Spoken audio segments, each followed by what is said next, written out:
YouTube is lying about fair use, and I hope this video doesn't get taken down because the video I'm about to show you is not my. Yeah, but watch it. So I want to talk a little bit about fair use, copyright strikes, and some of the lawsuits. This is always an evolving kind of topic. One, fair use is a massive opportunity because there's React channels that are building huge businesses, movie review channels, or people commentating, making video essays using fair use in a lot of creative ways. But you told us last time that fair use is not a real protection on YouTube. That's right. And now the creator who literally won the landmark fair use case in 2017 is actually suing other reaction creators. Have you heard about this? No. So Ethan Klein, who okay. won that original reaction case, actually sued Casey Tron, Denmis, and Frogan in June 2025. $150,000 per violation. Casey Tron already settled. I'm just kind of curious, does this change how reaction creators should structure their content? And you don't know the details of this exact case, but it's kind of interesting the nuances of who's using what or who's reacting to what. Could be defamation, these different things like that. Well, so I think, I've said this before on our conversations, but it repeating to creators who might need to hear it a second time. So anytime you use someone else's content in your content, that original IP holder, let's say somebody takes one of your videos and puts it as B-roll in their videos. You could technically go put a copyright strike on their video because they didn't get your permission, they didn't license it, they didn't pay you. Right. And YouTube can make that rule.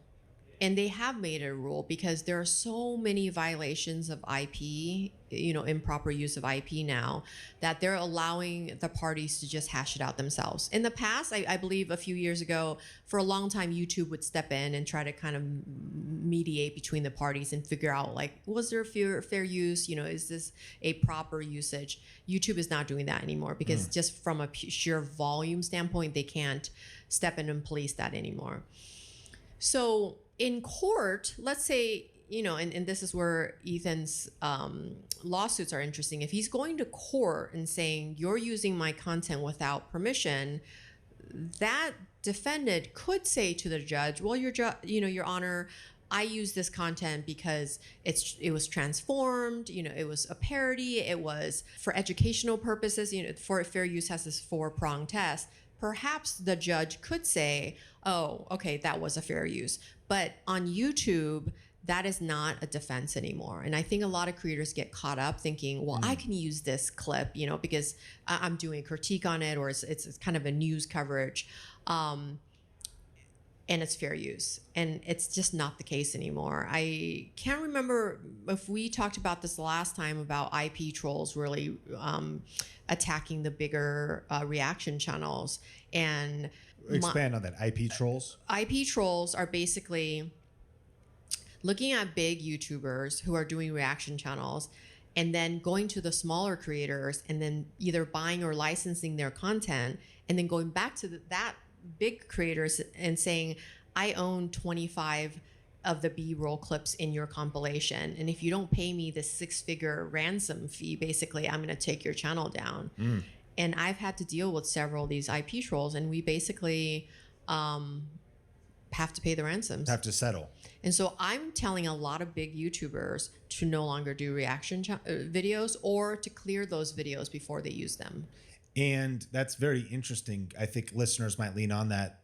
If they're hesitating to react to different types of things, it would seem that some things might be okay.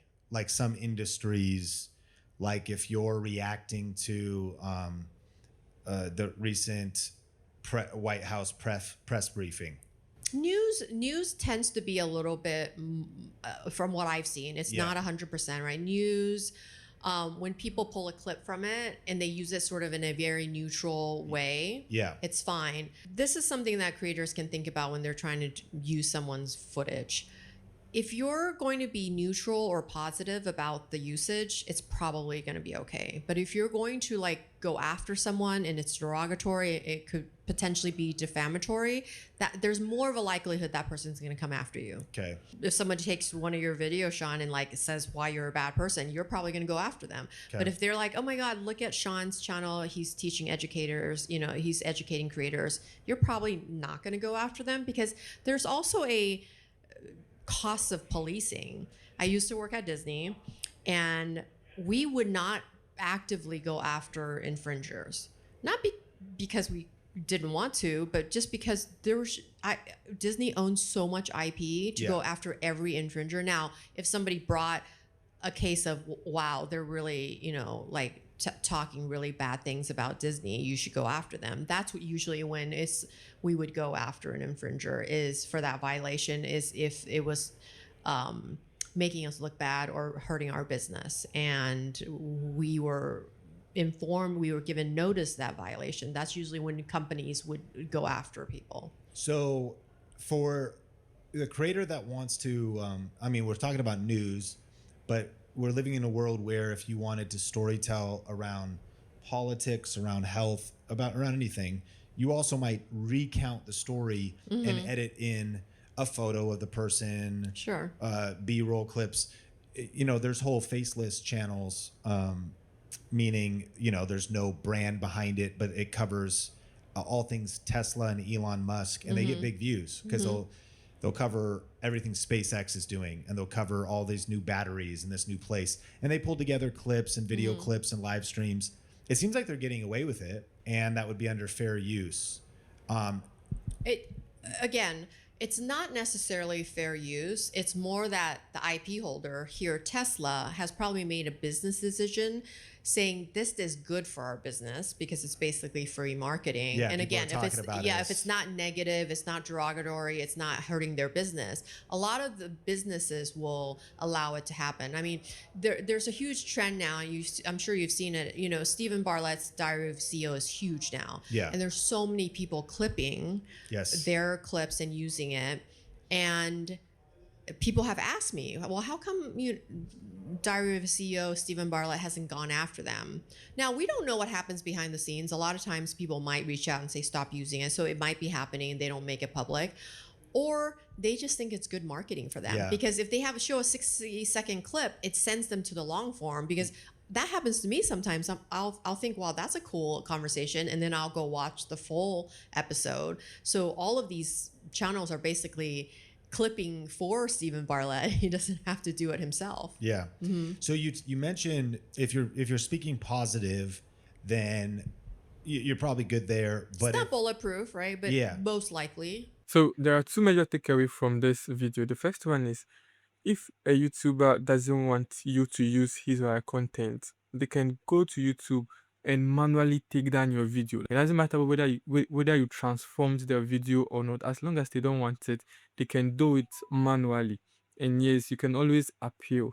And the second point is, if you're giving a review about something, especially if it is a negative one, you need to be careful because you can be sued because it's a negative review. A negative review usually does damage. Yeah, so and nobody will watch you destroy his or her business and stay quiet.